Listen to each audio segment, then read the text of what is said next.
నమస్తే welcome to prime time debate. December 23 ఈ రోజు జాతీయ రైతు దినోత్సవం. భారతదేశపు 5వ ప్రధాని శ్రీ చౌదరి చరణ్ సింగ్ జన్మదినాన్ని పురస్కరించుకొని ప్రతి ఏటా డిసెంబర్ 23న రైతు దినోత్సవాన్ని జరుపుకుంటారు. అలాంటి రైతులందరికీ లియో న్యూస్ తరపు నుంచి అలాగే మా తరపు నుంచి కూడా ప్రత్యేక శుభాకాంక్షలు అలాగే ధన్యవాదాలు కూడా. ఇక భారతదేశ ఆర్థిక వ్యవస్థకు రైతే వెన్నుముక, ఇది అందరికీ తెలిసిన విషయమే.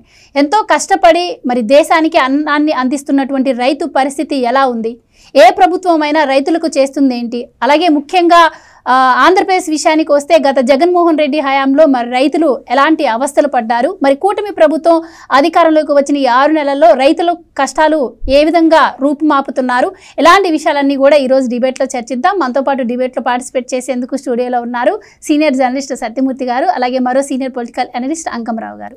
నమస్కారం సార్. నమస్కారం అండి. నమస్కారం సార్. సో ఈరోజు అంకమరావు గారు, ముందుగా మీరు చెప్పండి, డిసెంబర్ 23 జాతీయ రైతు దినోత్సవం.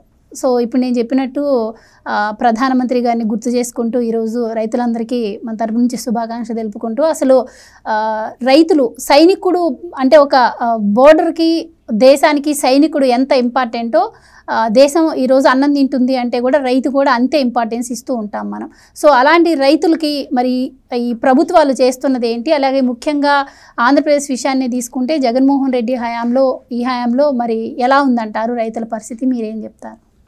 ముందుగా చౌదరి చరణ్ సింగ్ గారికి జన్మదిన శుభాకాంక్షలు తెలుపుతూ, రైతుల కోసం ఆయన పడ్డ తపన, ఆయన రైతుల కోసం ఆయన చేసిన మేలుని జ్ఞప్తి చేసుకుంటూ ఆయన పేరు మీద ఈ దినోత్సవం చేసుకుంటున్నాం.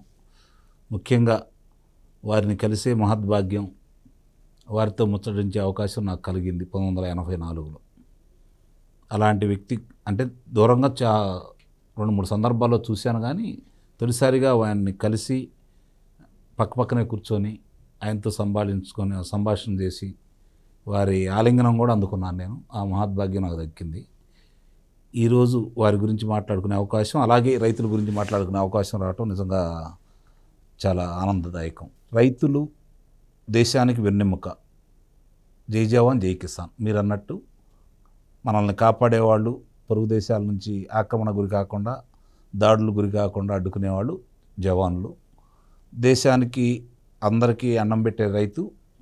వీళ్ళిద్దరే దేశానికి ముఖ్యులు అని చెప్పని లాల్ బహదూర్ శాస్త్రి గారు కూడా ఉదాహరించారు. జై జవాన్ జై కిసాన్ అనేది లాల్ బహదూర్ శాస్త్రి గారి నినాదం. ఇప్పుడు ఈరోజు దేశానికి వెన్నెముకైన రైతుల పరిస్థితి ఏ విధంగా ఉంది అంటే, సహజంగానే మనం గనక దాని గురించి కొంచెం లోతుగా వెళ్తే వెన్నెముక లేని రైతుల్లా తయారైపోయారు. అది మాత్రం వాస్తవం. దీనికి రైతుల బాధ్యులు, ప్రభుత్వ బాధ్యత అనేది దాన్ని తర్కంలోకి నేను వెళ్ళను, కానీ ఇప్పుడున్నటువంటి పరిపాలన సందర్భంగా గత 5 సంవత్సరాల్లో రైతులకి ఏ విధంగా అన్యాయం జరిగింది, రైతులకు రావాల్సిన సదుపాయాలు కావచ్చు, వాళ్ళ కల్పించాల్సిన సదుపాయాలు కావచ్చు, రైతులకు రావాల్సిన రాయితీలు కావచ్చు, 5 సంవత్సరాల ఆంధ్ర రాష్ట్ర పరిపాలనలో వైఎస్ఆర్సీపీ ప్రభుత్వం హయాంలో చాలా అన్యాయం జరిగిన మాట వాస్తవం. ఇప్పుడు ఈరోజు దాన్ని గుర్తించినటువంటి ఈ రాష్ట్ర ప్రభుత్వం ఏ విధంగా రైతులకు మేలు చేయాలి, రైతులు తిరిగి రైతే రాజు అనే నినాదం తీసుకురావాలి అంటే, రైతులు మళ్ళీ సగర్వంగా తలెత్తుకు తిరగాలి అంటే ఎలాంటి సౌకర్యాలు వాళ్ళకి కలగజేయాలనే ఉద్దేశంతో వినూత్నమైన మార్పులు, అంటే సాంకేతికంగా ఇప్పుడు అభివృద్ధి చెందుతున్నటువంటి ఈ ప్రపంచంలో సాంకేతికనే ఉపయోగించి రైతులకు అందజేస్తే ఎలాంటి అద్భుతాలు రైతు సృష్టించగలడో చంద్రబాబు నాయుడు గారికి క్షుణ్ణంగా తెలుసు. రైతుల గురించి ఆయన ఎప్పుడు కూడా రైతులకు ఎప్పుడు నిర్లక్ష్యం చేసిన విషయం అనేది ఏమి లేదు. సరికొత్త ప్రయోగాలు చేసుకుంటూ వచ్చారు. రైతు బజార్లు ఏర్పాటు చేశారు. రైతులకు కావాల్సినటువంటి భూసార పరీక్షలు నిర్వహించేవాళ్ళు. అంటే భూసార పరీక్షలు అంటే ఆ భూమిని పరీక్ష చేసిన తర్వాత ఆ భూమిలో ఏ పంట వేయాలి, భూమిలో వ్యర్థాలు ఏమున్నాయి, ఎందుకు ఇట్లా ఉంది అని ఆ పరీక్షలంతా చేసిన తర్వాత దానికి నివారణ ఏదేస్తే ఆ నివారణ జరుగుతుంది. వేసిన తర్వాత భూమిని మళ్ళీ యథాస్థితికి తీసుకురావాలంటే ఏం చేయాలని చెప్పని ఈ పరీక్షలన్నీ నిర్వహించేసి ఆ రోజు అందజేసి రైతులకు సంబంధించినటువంటిది విత్తనాలు, ఎరువులు వాళ్ళకు అందుబాటులో తీసుకురావటం, అలాగే ప్రకృతి వైపరీత్యాలు వచ్చినప్పుడు వాళ్ళని ఆదుకోవటం, అట్లాగే రైతులకి గిట్టుబాటు ధరలు కల్పించే విషయంలో కేంద్ర ప్రభుత్వం మద్దతు లేకపోతే రాష్ట్ర ప్రభుత్వం ఎంత బరాయించవచ్చు అనేది 2014 నుంచి 2019 వరకు రైతులకు అందజేసిన విధానం ఒకసారి కనుక బయటకు తీసుకొస్తే మనకి చాలా స్పష్టంగా అర్థమవుతుంది.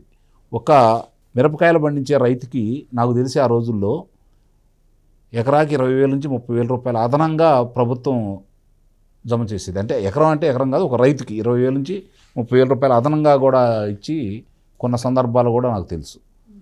మిగిలిన పంటలకు కావచ్చు వాటికి గిట్టుబాటు ధరలు లేనప్పుడు వాటికి కావాల్సినటువంటి అదనంగా చెల్లించి ప్రభుత్వమే పక్కువేరు చేసి అందజేసింది. రైతులకు ఎంతో కొంత సాయం చేసింది. 2014 నుంచి 2019 వరకు తెలుగుదేశం ప్రభుత్వం ఆధ్వర్యంలో చంద్రబాబు నాయుడు గారు నిర్వహించాడు. చాలామందికి కూడా సాగునీరు చాలా ప్రాంతాలకు ఆ రోజు అందింది. గమనించుకోవాల్సిన అంశం. ముఖ్యంగా కృష్ణా పరివాహక ప్రాంతం చూసుకుంటా ఉంటే పట్టిసీమ ద్వారా నీరు అందించేసి మనకి సాగర్ అంటే కృష్ణానదిలో వచ్చే నీరు వల్ల ఆగస్టు సెప్టెంబర్కు మాత్రమే రైతులకు నీరు అందజేసే పరిస్థితి కనపడతా ఉంటే వర్షాలు ఆలస్యంగా కురవటం వల్ల కావచ్చు, నీరు సక్రమంగా రాకపోవడం వల్ల కావచ్చు, దాన్ని గుర్తించిన చంద్రబాబు నాయుడు గారు పట్టిసీమ ద్వారా కృష్ణా పరివాహక ప్రాంతానికి నీళ్ళు అందించినందువల్ల ఈ కృష్ణా పరివాహక ప్రాంతమే కాదు ఇక్కడ నీళ్ళు ఇచ్చినందువల్ల శ్రీశైలంలో నీళ్లు నిలవబెట్టేసి సకాలంలో అక్కడికి మళ్ళిచ్చేసి రాయలసీమకు నీరు అందించేసి అక్కడున్న రైతులకు నీళ్ళు అందించడమే కాకుండా పరిశ్రమల ప్రోత్సాహానికి కూడా ఆయన ముందుకు తీసుకెళ్లిన సందర్భాలు మనందరికీ తెలుసు. దాని ద్వారానే ఉద్భవించిందే ఇప్పుడు ఆంధ్ర రాష్ట్రానికి తలమానికంగా ఉన్నటువంటి కియా పరిశ్రమ. ఇలాంటివన్నీ ఎన్నో ఆయన ఆలోచనలు చాలా బాగుండేవి. రైతుల కోసం ఆయన ఏం చేయాలో అవన్నీ చేసుకుంటూ వచ్చారు. అట్లానే రైతు అలాగే పారిశ్రామికంగా ఏ విధంగా అభివృద్ధి చెందాలనే ఉద్దేశంతో రెండు వైపులా కూడా ఆయన సక్రమంగా తీసుకెళ్ళినందువల్లే అప్పుల్లో ఉన్న రాష్ట్రం గాడిలో పడి ముందుకెళ్లే పరిస్థితిలో జరిగింది. తర్వాత వచ్చిన 5 సంవత్సరాల విధ్వంసం మనం చాలా స్పష్టంగా చూసాము. తిరిగి మళ్ళీ ఇప్పుడు ఈ ప్రభుత్వం సరికొత్త సాంకేతిక పరిజ్ఞానంతో రైతులకు ఏం చేయాలి, ఎలా ముందుకు తీసుకెళ్ళాలి, ఏం చేస్తే రైతులకు మేలు జరుగుతుంది, దీనికి ప్రతిరోజు అంటే రైతులకు వచ్చే ఇబ్బందులు కావచ్చు, రైతులకు ఏమొస్తాయి అంటే సహజంగానే పంటలకి పురుగులు రావటం కావచ్చు, లేకపోతే తెగులు రావటం కావచ్చు, పంట ఏపుగా పెరగకుండా ఉండటం కావచ్చు, ఇలాంటివి జరుగుతూ ఉంటాయి. దీనికి ఏ విధమైన పరిష్కార మార్గాలు కనుగొనాలి అని చెప్పని ఆయనదైన స్టైల్లో ప్రజలకు ఏ విధంగా అందజేయాలని చెప్పని ఈ సాంకేతిక కూడా అందజేయాలనే ఆలోచనలో ఈ ముందుకెళ్తూ ఉన్నారు. అట్లాగే కౌలు రైతులకు సంబంధించి వాళ్ళ ఇబ్బందులు కూడా దృష్టిలో పెట్టుకొని వాళ్ళకి చట్టబద్ధత ఏ విధంగా అంటే ధృవీకరణ పత్రాలు ఇచ్చేసి వాళ్ళకి బ్యాంకుల ద్వారా లోన్లు వచ్చే విధంగా చేయటం, ఇలాంటి కార్యక్రమాలన్నీ గతంలో చేశారు. అవి తిరిగి కొనసాగించే కార్యక్రమం ఇప్పుడు మళ్ళీ గతంలో లేవు, ఈ 5 సంవత్సరాల్లో లేవు. మళ్ళీ దాన్ని పునరుద్ధరించి ముందుకు తీసుకెళ్లే కార్యక్రమం చంద్రబాబు నాయుడు గారు చేపడుతున్నారు. ఈరోజు చరణ్సింగ్ గారు పుట్టినరోజు సందర్భంగా, రైతు దినోత్సవం సందర్భంగా దీన్ని కూడా కొన్ని ప్రకటించడం కూడా జరిగింది. కాబట్టి రైతులు కూడా దీన్ని సద్వినియోగం చేసుకోవాలి. సద్వినియోగం చేసుకొని వాళ్ళు ఇచ్చే సూచనలు కూడా పాటిస్తూ సకాలంలో ఏ పంటలు అందుబాటులో రావచ్చు, ఏ భూమికి సంబంధించినటువంటిది ఏ పంటలు వేస్తే దిగుబడి వస్తుంది, లాభదాయకంగా ఉంటుంది, అనవసర ఖర్చులు ఏంటి, ఇవన్నీ కూడా చంద్రబాబు నాయుడు గారు వాళ్ళకి వివరించగలుగుతారు. రైతులు సహకరించకపోతే చేయగలిగింది లేదు. ఇది రైతు ప్రభుత్వంగా కూడా భావించాలి. నిస్సందేహంగా చంద్రబాబు నాయుడు ఆయన ఒక రైతు బిడ్డ. చాలామంది ఆయన్ని రకరకాలుగా చెప్తూ ఉంటారు. రైతు బిడ్డ, రైతులకు ఏం కావాలో ఆయనకు తెలుసు. దీన్ని రైతులు కూడా సద్వినియోగం చేసుకోవాలని చెప్పని నేను కోరుకుంటున్నాను. రైట్. సత్యమూర్తి గారు మీరు చెప్పండి. ఇప్పుడు చెప్పారు చంద్రబాబు గారు రైతులకు ఎలాంటి మేలు చేశారు అని చెప్పి. కానీ ఒకప్పుడు మనం చూసాం రాజశేఖర్ రెడ్డి గారి హయాంలో చంద్రబాబు గారు వ్యవసాయం దండగా అన్నారు. సో అసలు రైతాంగం అంటే చంద్రబాబు గారికి ఇష్టం లేదు అని చెప్పి కూడా రాజశేఖర్ రెడ్డి గారు అప్పుడు ప్రచారం చేసిన పరిస్థితి. మరి రాజశేఖర్ రెడ్డి గారి హయాంలో కావచ్చు, మొన్న మధ్య వరకు జగన్మోహన్ రెడ్డి గారి పాలన కూడా మనం చూసాం. వాళ్ళ పాలనలో మరి రైతులకు ఎలాంటి సదుపాయాలు వాళ్ళకి కల్పించారు, రైతులకు ఎలాంటి మేలు జరిగిందా, మీరేం చెప్తారు? ఇది మీరు చాలా కరెక్ట్ పాయింట్ తీసుకున్నారు. చంద్రబాబు నాయుడు వ్యవసాయం దండగా అన్నాడని చెప్పి అప్పట్లో చాలా విస్తృతంగా ప్రచారం చేశాడు రాజశేఖర్ రెడ్డి. వాస్తవంగా చంద్రబాబు నాయుడు అప్పుడు చెప్పిన విధేంటి అంటే కేవలం వ్యవసాయం మీదే ఆధారపడితే ప్రకృతి వైపరీత్యాలకి గురి అవ్వటానికి అవకాశం ఉంది కదా, మీరు మొత్తం జీవనోపాధి కోల్పోతారు. అందుకని మీరు పాడి పరిశ్రమ వైపు వెళ్ళండి, కోళ్ల పెంపకం వైపు వెళ్ళండి, ఇటువంటి వ్యవసాయ అనుబంధ రంగాలలోకి మీరు వెళ్ళండి మీరు వెళ్ళటం వీలు కాకపోతే మీ కుటుంబాన్ని అందులో పెట్టండి. వ్యవసాయ అనుబంధ రంగాల వైపు వెళితే మీకు ఇన్కమ్ స్టెబిలైజ్ అవుతుందని ఆయన చెప్తే చూసారా చంద్రబాబు నాయుడు వ్యవసాయం దండగా అన్నాడు అని చెప్పి విస్తృతంగా ప్రచారం చేశారు. అది చాలామంది ఆ రోజుల్లో నమ్మారు. ఇక్కడ చంద్రబాబు నాయుడు మొదటి నుంచి కూడా, అంటే చంద్రబాబు నాయుడు తీసుకునే నిర్ణయాలు ఎట్లా ఉంటుంది, ఆయన ఎట్లా చేస్తాడు, విషయాన్ని ఎట్లా ట్యాకిల్ చేస్తాడు అనేది మీకు మైక్రో లెవెల్లో ఒకటి చెప్తాను, మ్యాక్రో లెవెల్లో ఒకటి చెప్తాను. మైక్రో లెవెల్లో ఏంటంటే ఈయన కుప్పం ఎమ్మెల్యేగా గెలిచిన తర్వాత అక్కడ చూస్తే అక్కడ ఎవ్వరికీ కూడా జీవనోపాధి లేదు, చాలా పేదరికంలో ఉన్నది. వీళ్ళకి ఏం చేయాలి, వ్యవసాయం చేయిద్దాము అంటే అక్కడ దాకా నీళ్లు రావు. మంచి సుక్షేత్రమైన పొలాలు ఉన్నాయి కానీ నీళ్లు రావు. నీళ్లు రాకపోతే వ్యవసాయం ఎట్లా చేయాలి? అందుకని ఈయన ఏం చేశాడంటే మీరు పాడి పరిశ్రమ వైపు వెళ్ళండి అని చెప్పి ఈయన చాలామందికి ఈ బర్రెలు కొనిపెట్టాడు. మీరు వీటి ద్వారా పాల సేకరణ చేసేవాళ్ళు వస్తారు, మీరు పాలు అమ్ముకోండి, ఇది సులభంగా మీరు ఇంటి దగ్గర ఉండి చేసుకోవచ్చు అని చెప్పి దానికి కూడా రిజెక్ట్ చేశారు వాళ్ళు. మాకే తాగడానికి నీళ్ళు లేవు, పశువుకి నీళ్ళు ఎక్కడ పెడతామన్నారు. అంటే మీరు ఏదో విధంగా కష్టపడైనా సరే మీరు ఇది తీసుకోండి, ఈ ఆపర్చునిటీని మీరు ఉపయోగించుకోండి అని వాళ్ళని కన్విన్స్ చేస్తే ముందర ఒక 10 మందో 20 మందో ముందరకు వచ్చారు. వచ్చిన తర్వాత వాళ్ళకి వాటర్ సోర్స్ చూపించాడు. పశువులకి వాటర్ సోర్స్ చూపించిన తర్వాత ఆ 10 కుటుంబాలు బాగుపడ్డ తర్వాత ఇంకా విలేజీలు మొదలుపడి ఇంక మేము లేదు మాకు కావాలని చెప్పి పాడి పరిశ్రమ టేకప్ చేశారు. పాడి పరిశ్రమని టేకప్ చేసిన తర్వాత నెక్స్ట్ ఇజ్రాయెల్ టెక్నాలజీ తీసుకొచ్చి తక్కువ నీటితోటి, అంటే ఒక బోర్ వేసుకొని ఒక 10-20 ఎకరాలు పండించేలాగా ఇజ్రాయెల్ టెక్నాలజీని తీసుకొచ్చి drip irrigation, sprinkler irrigation, rain gun ఇటువంటి సిస్టమ్స్ పెట్టి తక్కువ వాటర్ తోటి ఎక్కువ క్రాప్, అది కూడా కమర్షియల్ క్రాప్. అసలు బేబీ కార్ను లేకపోతే ఈ బెల్లి పెప్పర్ పొటాటో ఇటువంటివి తెలియని వాళ్ళకి, అంటే బెల్ పెప్పర్ అంటారు, ఇటువంటి క్రాప్స్ అసలు ఆ పేరే వినని క్రాపుల్ని పండించి దాన్ని విదేశాలకి ఎగుమతి చేసి రైతులకి ఇదిగో ఇట్లా చేసుకోండి అని చెప్పాడు ఇజ్రాయెల్ టెక్నాలజీతో. ఆ రోజు ఇజ్రాయెల్ టెక్నాలజీ మీద కూడా ఇదే వైఎస్ రాజశేఖర్ రెడ్డి విపరీతమైన దుష్ప్రచారం చేశాడు. లేకపోతే ఇజ్రాయెల్ టెక్నాలజీ తోటి కుప్పం అంటే రాయలసీమ ప్రాంతం, ఒకటి ఈస్ట్ గోదావరిలోని మెట్ట ప్రాంతాల్లో ఒక ప్రాజెక్టు, తెలంగాణలో ఒక ప్రాజెక్టు, రంగారెడ్డి జిల్లాలో ఒక పైలట్ ప్రాజెక్టు తీసుకొని ఇజ్రాయెల్ టెక్నాలజీని విస్తృతం చేద్దామని చెప్పి చంద్రబాబు నాయుడు ప్లాన్ చేస్తే రాజశేఖర్ రెడ్డి దాన్ని చెడగొట్టాడు. మొత్తం అసలు ఇజ్రాయెల్ టెక్నాలజీ రాకుండా చేశాడు. అయినా సరే ఆ తర్వాత మళ్ళీ ముఖ్యమంత్రి అయిన చంద్రబాబు నాయుడు మొత్తం ఈ టెక్నాలజీ మొత్తాన్ని తీసుకొచ్చాడు. ఈ రోజున రాయలసీమ మొత్తం హార్టికల్చర్ మీద ఆధారపడి ఉన్నది. ఈ ఇజ్రాయెల్ టెక్నాలజీ, ఈ డ్రిప్ ఇరిగేషన్ తోటి అక్కడ హార్టికల్చర్ డెవలప్ అయింది. ఇది జరిగిన పరిణామం. ఇది మైక్రో లెవెల్లో. మ్యాక్రో లెవెల్లో ఏంటి అంటే మొత్తం రాష్ట్రం, దేశం మొత్తంలోనే మార్కెట్ ఇంటర్వెన్షన్ ఫండ్, అంటే ఏదన్నా ధరల స్థిరీకరణ నిధి అనే కాన్సెప్ట్ని తీసుకొచ్చిన వ్యక్తి చంద్రబాబు నాయుడు. దేశంలో ఏ రాష్ట్రంలో కూడా ఇటువంటి ఫండ్ లేదు. ఈ మార్కెట్ ఇంటర్వెన్షన్ ఫండ్ తీసుకొచ్చి ఇట్లా పెట్టాలి అని చెప్పి బడ్జెట్లో పెడితే ఆ ఫండ్ ఎట్లా వాడాలో తెలియలేదు అధికారులకి. ఆ ఫండ్ ఎట్లా వాడాలో చంద్రబాబు నాయుడు అధికారులకి చెప్పాడు. ఈ మార్కెట్ ఇంటర్వెన్షన్ ఫండ్ ఏంటి, ఏదో సడన్గా ఏదో ఉల్లిపాయల ధర పెరుగుతూ ఉన్నది.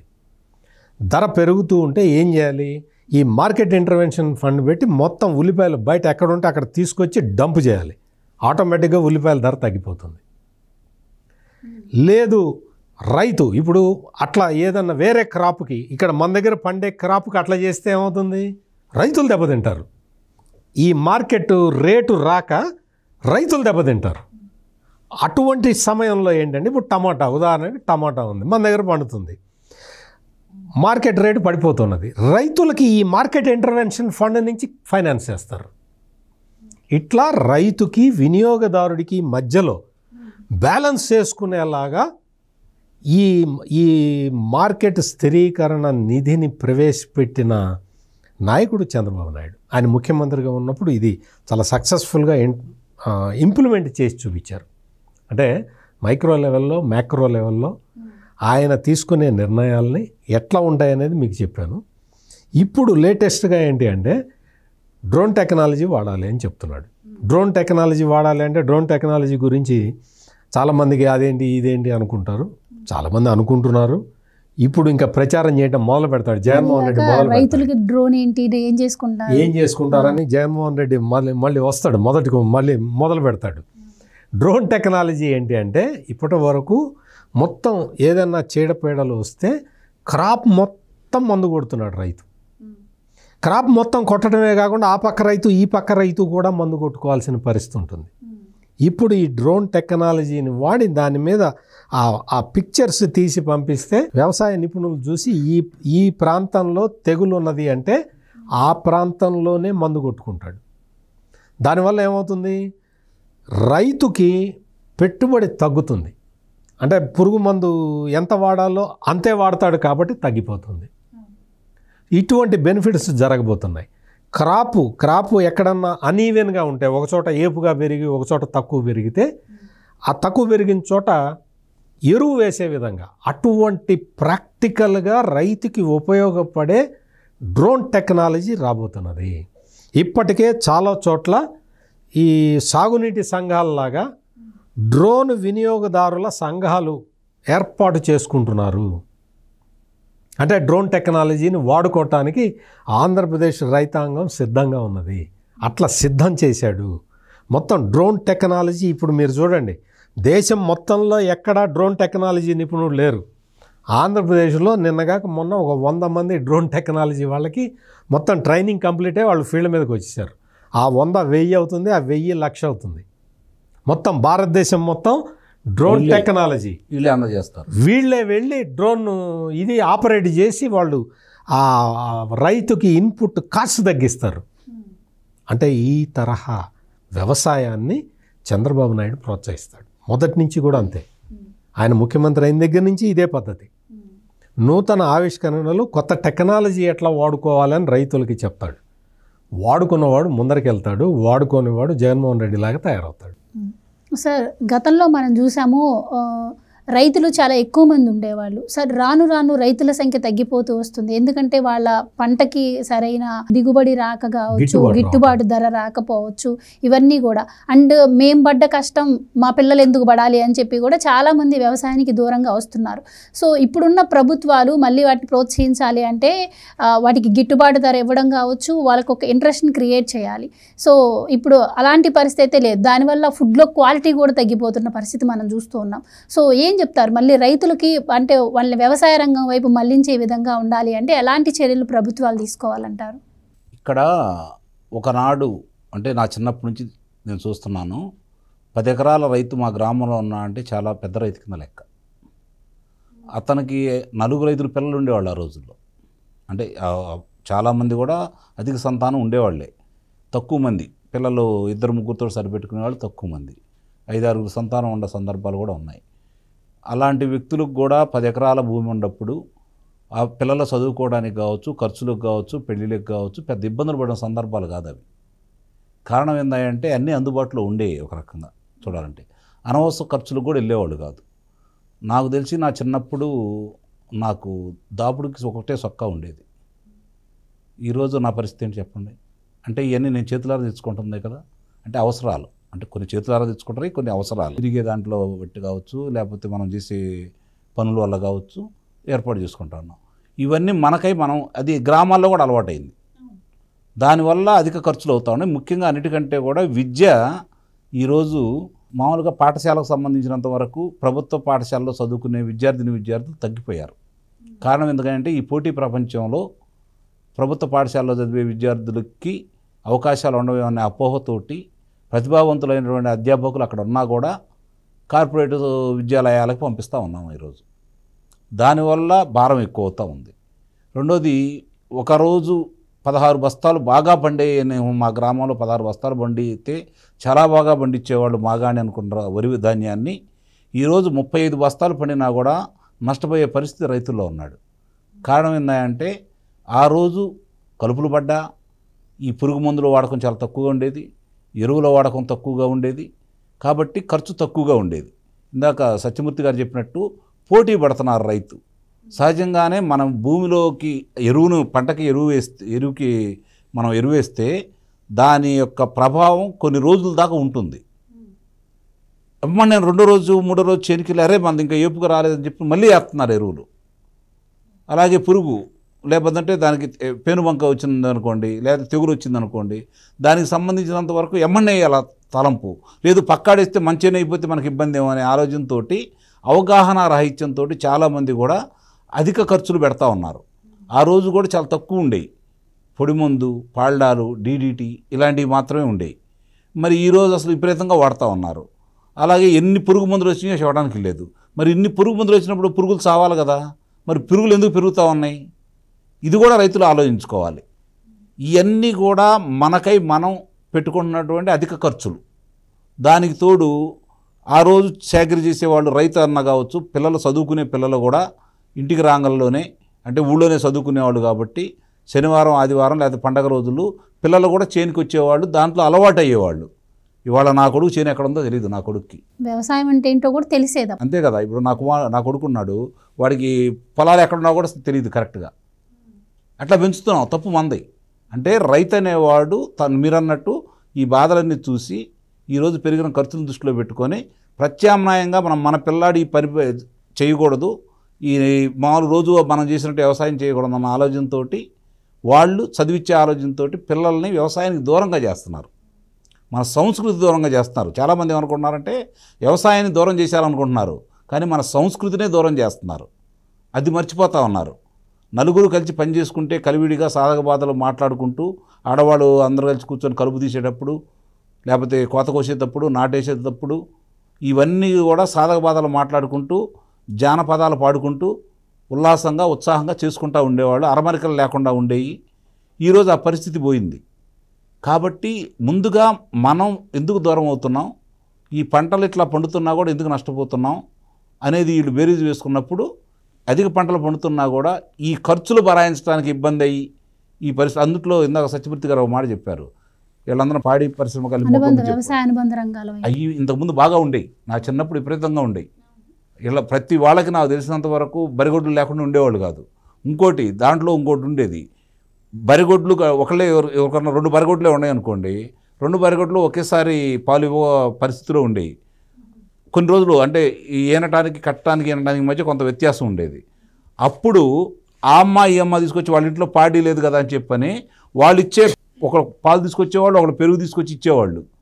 అట్లా ఇస్తే వీళ్ళు పాడి చేసుకున్న దానికంటే ఎక్కువ వచ్చాయి. ఎందుకంటే ఊళ్ళో బంధుత్వం అట్లా ఉండేది, స్నేహితులు అలా ఉండేవాళ్ళు. మరి ఆ పరిస్థితి ఈరోజు పోయింది కదా. ఇవన్నీ కూడా గమనంలో తెచ్చుకొని నిజంగానే వ్యవసాయం వల్ల మనం నష్టపోతున్నామా, లేదంటే ఇప్పుడు చేస్తున్న వ్యవసాయం వల్ల ఈరోజు రోగాలు రావడానికి కారణం కూడా నేను చెప్తున్నాను, మనం ఈ వ్యవసాయం వల్ల లేదని చెప్పని అయితే నేను భావిస్తాను. ఎందుకంటే క్రిమి సంహార మందులు విపరీతంగా వాడటం, అధికంగా ఎరువులు వాడటం వల్ల చాలా విపరీతంగా వెళ్ళిపోతూ ఉన్నాయి. ఆ రోజు చిన్నప్పుడు దంచేవాళ్ళు, బియ్యాన్ని దంచుకునేవాళ్ళు కొంతమంది మరకబట్టుకునేవాళ్ళు, లేకపోతే సింగిల్ పాలిష్టే ఉండేది, కొంతమంది ముడి బియ్యమే తినేవాళ్ళు. కానీ ఈరోజు అలా కాదు కదా, తెల్లగా లేకపోతే ఎవరు తింటలా. దాంట్లో ఉన్న సారం కూడా తీసేస్తాం కాస్తే గుర్తు ఉంటే. మిగిలిన వాటితో పోల్చుకుంటే వరి ధాన్యానికి ముడి బియ్యానికి ఉన్నటువంటి పోషక ఆహారాలు మిగిలిన దాంట్లో ఉండవు, కానీ అది తొలగించుకుంటున్నాం ఎందుకంటే మనం రుచికరంగా ఉండాలని చెప్పని. ఇట్లా మనకై మనం వ్యవసాయానికి దూరం అవుతున్నాం. ఇప్పుడు చంద్రబాబు నాయుడు గారు దీంట్లో లాభాలు ఎలా రావచ్చు, దాన్ని ముందుకు తీసుకెళ్తే భవిష్యత్తు ఏంటని చెప్పాలని చెప్పి ఆయన తాపత్రయపడతా ఉన్నారు. దాన్ని ఇందాక నేను చెప్పిన మళ్ళీ చెబుతున్నాను, రైతు వారీగా పరిస్థితులు అర్థం చేసుకొని ఈరోజు గ్రామాల్లో ఉండి చేసుకునేవాళ్ళు రైతులు దాదాపు 50% మంది తగ్గిపోయారు. ఒకనాటి రైతులు చూసుకుంటే ఇంకా కొన్ని గ్రామాల్లో అసలు 20% కూడా లేరు, కొన్ని గ్రామాల్లో 10% కూడా లేదు. ఆ రోజు ఉన్న రైతుల పరిస్థితి ఈరోజు వాళ్ళు ఇక తప్పనిసరి పరిస్థితిలో చదువు రాని వాళ్ళు, లేకపోతే మామూలుగా గ్రామాల్లో బంధుత్వాలతో పెళ్లి చేసుకున్న వాళ్ళు, వాళ్ళు కూడా ఇప్పుడు ఏం చేస్తున్నారు, పిల్లల్ని చదివించడానికి గ్రామాలు వదిలిపెట్టి పట్టణాలు వచ్చేస్తూ ఉన్నారు. దీనివల్ల వ్యవసాయ రుచి, దానిలో ఉన్న అనుబంధం, ఆత్మీయతలు మర్చిపోయారు జనాలు. కాబట్టి దాన్ని మళ్ళీ పునరుద్ధరిస్తే తప్ప, ఆ విధంగా పయనిస్తే తప్ప సమాజానికి ఉపయోగం ఉండదు, మనుషులకి ఉపయోగం ఉండదు, దేశానికి కూడా మేలు చేసిన వాళ్ళు అవుతారు. ఆ విధంగా తీసుకెళ్లే ప్రయత్నంలో మళ్ళీ చంద్రబాబు నాయుడు గారు మానవ సంబంధాలు ఈరోజు మృగ్యమైపోతున్న ఈ రోజుల్లో తిరిగి వాళ్ళని కలిపే విధంగాను, అట్లాగే ఇప్పుడు ఏదైతే సాంకేతికంగా ఇంట్లో కూర్చొని ఉద్యోగం చేసుకునే పరిస్థితి తీసుకొస్తున్నారు కాబట్టి అప్పుడు కొంత ఈ అనుబంధాలు, ఆత్మీయతలు పెరిగి వ్యవసాయం మీద మక్కువతోటి ఇప్పుడు చాలామంది ఈ రోగాలు వచ్చిన తర్వాత అందరూ ప్రకృతి సేద్యానికి అలవాటు పడిపోయారు. మళ్ళీ పాత రోజులు వస్తే తప్ప దీనికి పరిష్కారం దొరకదని అయితే నేను భావిస్తున్నాను. రైట్ సార్, ఇక్కడ ఇప్పుడు టెక్నాలజీని అందిపుచ్చుకోవటం చాలా అవసరం. ఎందుకంటే పక్క దేశాలతో పోటీ పడాలంటే మనం కూడా వెళ్ళాలి. కానీ ఇక్కడ రెండు సార్, ఈ టెక్నాలజీ వల్ల ఒకటి మనం ఏఐ వస్తే చాలా వరకు జాబ్స్ పోతాయి అని విన్నాము. అండ్ మీరు ఇందాక అన్నారు డ్రోన్ టెక్నాలజీ అని చెప్పి. ఈ డ్రోన్ టెక్నాలజీ యూజ్ చేయటం వల్ల అంటే పని వాళ్ళకి ఏమైనా ఇబ్బంది కలిగే అవకాశం ఉందా? అండ్ ఇంకొకటి సార్, డ్రోన్ టెక్నాలజీ వల్ల గతంలో వాళ్ళు అంటే మన అమ్మమ్మలు తాతయ్యలు చేసినట్టు ఇప్పుడు జనరేషన్ చేయలేకపోతున్నారు. సో ఈ డ్రోన్ టెక్నాలజీ యూజ్ చేయటం వల్ల ఇప్పుడున్న జనరేషన్కి పని తగ్గుతుంది. సో దానివల్ల వ్యవసాయం వైపు ఎక్కువ మొగ్గు చూపే అవకాశం ఉంటుందంట. ఈ రెండిట్లో ఎలా ఉండొచ్చు అంటారు ఈ టెక్నాలజీ వినియోగం? ఇప్పుడు టెక్నాలజీ వాడటం ఎందుకు అంటే అదేదో వేరే వాళ్ళ కడుపు కొట్టడానికి కాదు. టెక్నాలజీ వాడేది యాక్యురసీ కోసం. అంటే మనం పంట వేసాము, ఈ పంట నుంచి ఈ పంట మీద ఇంత ఖర్చు పెడుతున్నాం, దీనికి నా శ్రమని ఇంత యాడ్ చేస్తున్నాను, జోడిస్తున్నా, నాకు ఇది కాంపెన్సేట్ చేయాలి. నా శ్రమని, నా పెట్టుబడిని, నా శ్రమని కాంపెన్సేట్ చేయాలి. అందుకు దానికి అనుగుణంగా మనం టెక్నాలజీ వాడుతున్నాం తప్ప దీన్ని ఏదో కూలీలకి వ్యతిరేకంగానో కూలీలు కూడా చాలామంది తగ్గిపోయారు. ఇప్పుడు వాళ్ళందరూ కూడా వ్యవసాయ కూలీలే దొరకట్లేదు. ఈ సమయంలో మనం మెకనైజేషన్ అనేది అవసరం. ఈ మెకనైజేషన్ ఇదివరకు ఎప్పుడో చాలా కాలం కిందట బ్యాంకుల్లో కంప్యూటర్లు వాడతానంటే అందరూ గొడవ పెట్టారు, మా ఉద్యోగాలు పోతాయని. ఎవరికైనా ఉద్యోగం పోయిందా? అసలు ఇప్పుడు కంప్యూటర్ లేకుండా బ్యాంకు పని చేయగలుగుతుందా? అందుకని over a period of time బ్యాంకుల్లో కంప్యూటర్లు, అసలు ఒక కంప్యూటర్ పెడితే దాన్ని పగలగొట్టారు. బ్యాంకులో కంప్యూటర్ పెడితే కంప్యూటరైజేషన్కి వ్యతిరేకంగా కంప్యూటర్లు పగలగొట్టారు బ్యాంకుల్లో ఉద్యోగస్తులు. ఈ రోజున వాళ్ళే అంటున్నారు, కూర్చొని లెడ్జర్ రాసుకునే పరిస్థితి లేకుండా బ్యాంకు ఇందులో కంప్యూటర్లో చేసే పరిస్థితి. ఇప్పుడు ఇంకా అడ్వాన్స్డ్ టెక్నాలజీ, ఏటీఎంలు, ఇవన్నీ ఏటీఎంలు లేకుండా మీరు ఒకసారి ఆలోచించుకోండి, ఊహించుకోండి. స్మార్ట్ ఫోన్ లేకుండా మనం ఈ రోజున బ్యాంకుకే వెళ్ళట్లేదు. స్మార్ట్ ఫోన్ మీదే మనం బ్యాంకింగ్ చేసుకుంటున్నాం. బ్యాంకు మన ఇంట్లో ఉంది, మన చేతిలో ఉంది. అదేవిధంగా ఇప్పుడు డ్రోన్ టెక్నాలజీ. అందుకని డ్రోన్ టెక్నాలజీ ఎవరికో వ్యతిరేకంగా, కూలీలకు వ్యతిరేకంగా కాదు తెచ్చేది, యాక్యురసీ కోసం. పంట పెట్టుబడి తగ్గితే ప్రాఫిటబిలిటీ ఎక్కువ ఉంటుంది. రైతుకి ప్రాఫిట్ వచ్చేలాగా చేయటం ఇప్పుడు ప్రధాన కర్తవ్యం. రైతు అంటే ల్యాండ్ లార్డే కాదు, ఇప్పుడు టెనెంట్ ఫార్మర్కి అంటే కౌలు రైతుకి కూడా ఒక ప్రత్యేక చట్టం తీసుకొచ్చి ఎట్లా చేయాలో చేస్తున్నారు. ఎందుకు చేస్తున్నారు? కౌలు రైతు గురించి పట్టించుకోవాల్సిన అవసరం ఏంటి అని వదిలేయచ్చు కదా ఏ ప్రభుత్వం అయినా. కానీ ఇక్కడ చంద్రబాబు నాయుడు ప్రభుత్వము ఈ టెనెంట్ ఫార్మర్ గురించి ఆలోచించి కొత్త చట్టం తీసుకొచ్చి యజమాని భూ హక్కులకి భంగం కలగకుండా టెనెంట్ ఫార్మర్ని గుర్తిస్తున్నారు, కౌలు రైతును గుర్తిస్తున్నారు, ఆ కౌలు రైతుకు సౌకర్యాలు ఇస్తున్నారు. అంటే ఇదంతా కూడా ఏంటంటే అడ్వాన్స్మెంటు. మనం అగ్రికల్చర్లో అడ్వాన్స్ అయితే తప్ప మన మీద భారం తగ్గదు. ఇప్పుడు ప్రకృతి సేద్యము, ప్రకృతి వ్యవసాయము, మనం ఇందాక నేను చెప్పాను కదా, డ్రిప్ ఇరిగేషన్ వచ్చినప్పుడు చాలామందికి అర్థం కాలేదు. ఇప్పుడు డ్రిప్ ఇరిగేషన్ విలువ తెలిసింది. ఎందుకు తెలిసిందో మీకు ఈ వాటికి అర్థమై ఉంటుంది.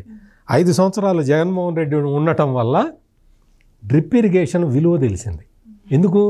5 సంవత్సరాల పాటు జగన్మోహన్ రెడ్డి రాయలసీమకు సంబంధించిన వ్యక్తి అయి ఉండి రాయలసీమ రైతులు ఆధారపడి బతికేదే డ్రిప్ ఇరిగేషన్ మీద.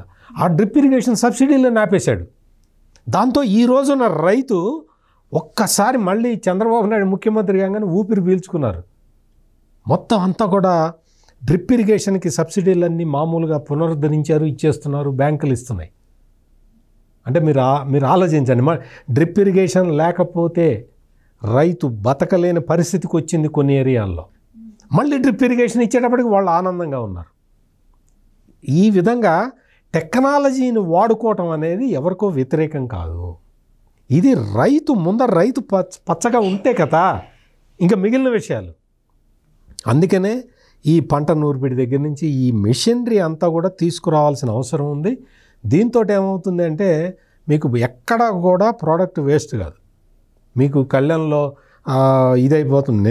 నిన్న మొన్న చూస్తున్నా, చంద్రబాబు నాయుడు కృష్ణా జిల్లా వెళ్ళి ఉమ్మడి కృష్ణా జిల్లా వెళ్ళి రైతులతో మాట్లాడుతూ గోనె సంచుల గురించి కూడా మాట్లాడుతున్నాడు. ఒక ముఖ్యమంత్రి స్థానంలో ఉన్న వ్యక్తి. గోనె సంచులు మిల్లర్లకు ఇచ్చాము, మిల్లర్లు రైతులకి డిస్ట్రిబ్యూట్ చేయాలి.